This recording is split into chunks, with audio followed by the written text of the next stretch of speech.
Terima kasih atas kesempatannya. Perkenalkan, saya Marta Nurida, NIM 2018-210063. Di sini saya akan mempresentasikan proposal metodologi penelitian saya yang berjudul Analisis Pengaruh Fenomena January Effect pada sektor barang konsumsi di Bursa Efek Indonesia. Latar belakang saya mengambil judul ini yaitu adanya suatu penyimpangan yang terjadi di dalam pasar modal atau biasanya disebut dengan anomali pasar. Adanya anomali ini kemudian membentuk salah satu fenomena yang mengganggu teori hipotesis pasar modal efisien. Pada dasarnya, pasar modal yang efisien memiliki pola pergerakan random walk yang disebut juga dengan pola acak. Informasi dalam pasar modal datanya tidak dapat diprediksi, sehingga reaksi yang terjadi dalam pasar modal juga mengalami pola yang sama, karena pasar akan bergerak ketika informasi datang. Saat pasar saham bereaksi atas hal yang tidak termasuk ke dalam konsep pasar efisien, hal tersebutlah yang disebut sebagai anomali atau gangguan. Ada beberapa bentuk anomali yang cukup sering mengganggu efektivitas pasar modal.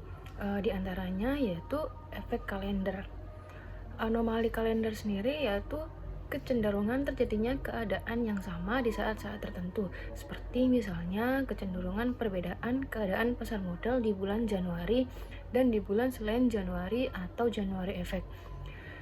Lalu ada juga kecenderungan perbedaan keadaan pasar di awal dan akhir pekan atau weekend effect. Kejadian tersebut kemudian menimbulkan pola-pola pada saat tertentu yang dapat dibaca pergerakannya. Di antara anomali tersebut, January Effect yaitu anomali yang hubungannya lebih dekat dengan laporan keuangan. Anomali tersebut terjadi akibat perusahaan-perusahaan yang melakukan perbaikan laporan keuangannya di akhir tahun. Perusahaan tersebut melepas saham-saham dengan kondisi buruk pada bulan Desember, sehingga investasi perusahaan yang terjadi di laporan keuangan yaitu investasi-investasi dengan nilai yang baik. Pada penelitian ini, variabel yang digunakan yaitu ada return saham, abnormal return, dan trading volume activity.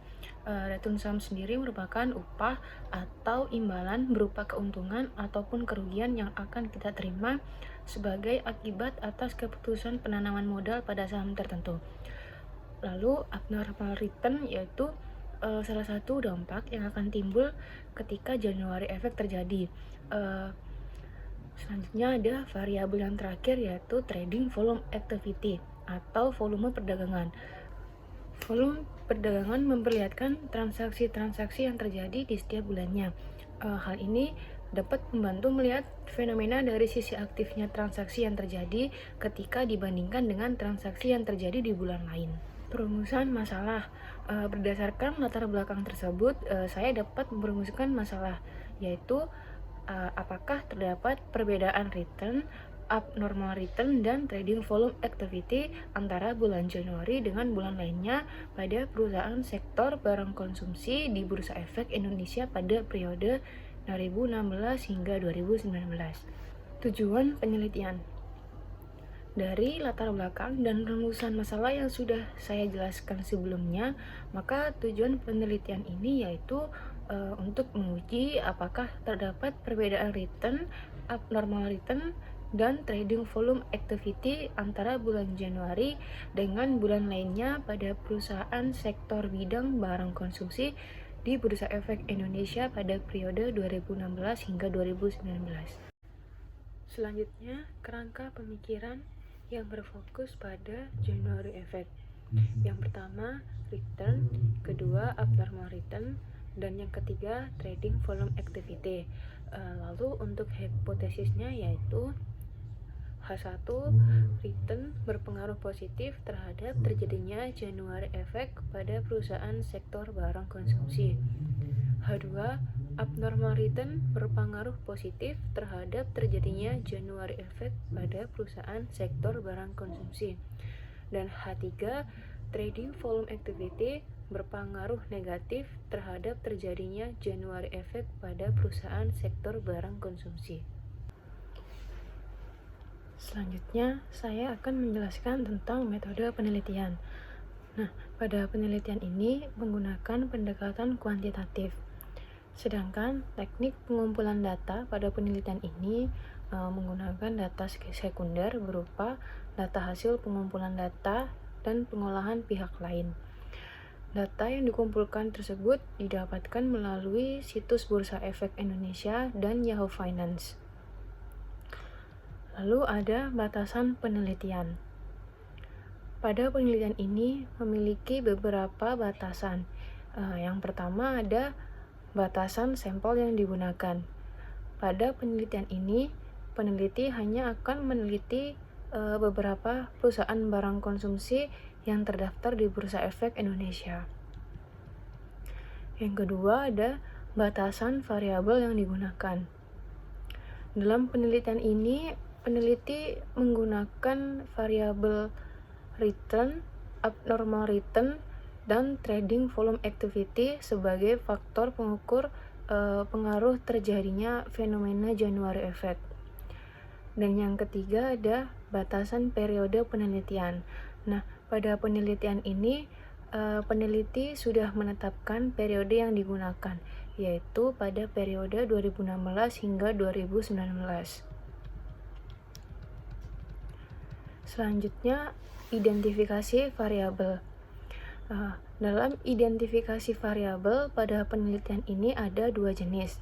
Yang pertama ada variabel dependent atau variabel yang terikat, yaitu January effect. Lalu yang kedua ada variabel independent atau variabel bebas, yaitu return, abnormal return, dan trading volume activity. Lalu ada instrumen penelitian. Pada penelitian ini yang pertama ada 1 bulan Januari. Nah, bulan Januari di sini digunakan sebagai variabel utama yang akan dibandingkan dengan bulan selain Januari seperti Februari, Maret, April, hingga Desember. Yang kedua ada return saham. Nah, pada variabel ini merupakan return keseluruhan dari suatu investasi dalam periode tertentu. Return yang digunakan pada penelitian ini yaitu return harga saham penutup saat ini dikurangi dengan return harga saham penutup sebelumnya dibagi dengan harga saham penutup sebelumnya. Return sesungguhnya merupakan return yang terjadi pada waktu ke T yang merupakan selisih harga sekarang relatif terhadap harga sebelumnya. Lalu yang ketiga ada abnormal return. Abnormal return sendiri di sini tuh dapat dihitung menggunakan selisih antara return yang diharapkan dengan return yang didapatkan sesungguhnya. Yang keempat ada trading volume activity. Nah, trading volume activity merupakan cerminan keadaan pasar yang memungkinkan dapat menemukan apa yang sedang terjadi baik di dalam perusahaan maupun di luar perusahaan. Trading volume activity sendiri dapat dihitung dengan membagi jumlah saham yang beredar dengan volume perdagangan saham. Nah, yang terakhir ada teknik analisis data. Dalam metode penelitian, teknik analisis data ada dua, yaitu yang pertama ada analisis deskriptif dan yang kedua ada analisis statistika. Yang pertama, saya akan menjelaskan tentang analisis deskriptif.